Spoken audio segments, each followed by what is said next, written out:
একবারের কথা, একটা শহরে হরি নামের একটা লোক থাকত।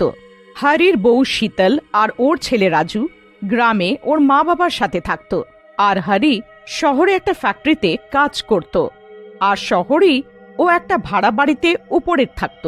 নিচতলায় ওর বাড়ির মালিক জাতিন আর ওর বউ জয়া থাকত।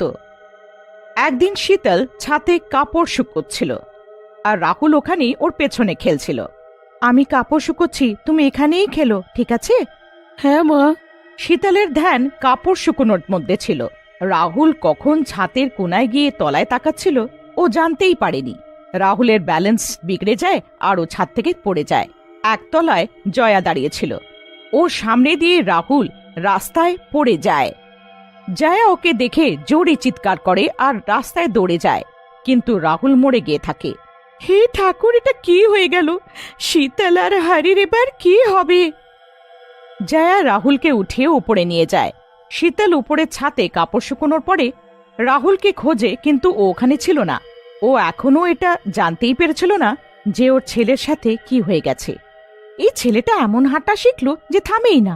বকা দিলে তখন বুঝতে পারবে।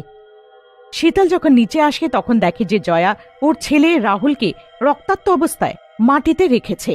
শীতল নিজের সন্তানকে এমনভাবে দেখে পাগলের মতন চিৎকার শুরু করে, হায় হায়, আমার বাচ্চার সাথে কি হলো? আমার বাচ্চা, আমার রাহুল, রাহুল! শীতল ওই দুনিয়ায় আর নেই। ও ওপর থেকে। না না, এমন হতে পারে না। তুমি মেরেছো আমার বাচ্চাকে। হ্যাঁ, মেরে দিয়েছো না? তুমি মেরেছো না আমার বাচ্চাকে? না না, আমি তো ওকে বাঁচিয়েছি। না না, তুমি মেরেছ। তুমি মেরে দিয়েছো একে। তুমি ঈর্ষা করতে আমার বাচ্চাকে দেখে। তোমার সন্তান নেই তাই তুমি আমার থেকে জ্বলতে। না না শীতল, এমন না। রাহুলকে তো আমি নিজেই কত ভালোবাসতাম। শীতল জয়ার একটাও কথা শুনে না, আর ও এটাই মেনে নেয় যে জয়া ঈর্ষার চোটে ও রাহুলকে মেরে ফেলেছে, কারণ ও নিজের সন্তান ছিল না। জয়া খুব চেষ্টা করে, কিন্তু শীতল বুঝেই না। ও সন্তান বিয়োগে পাগলের মতন হয়ে যায় আর সবসময় রাহুল রাহুল করে। ও রাহুল ছাড়া এত পাগল হয়ে যায় যে ওকে ছাড়া থাকতেই পারে না। আর একদিন প্রাণ দিয়ে দেয়। হারির যেন সবকিছু শেষ হয়ে গিয়েছিল। ও শহর ছেড়ে সব সময়ের জন্য গ্রামে ফিরে যায়।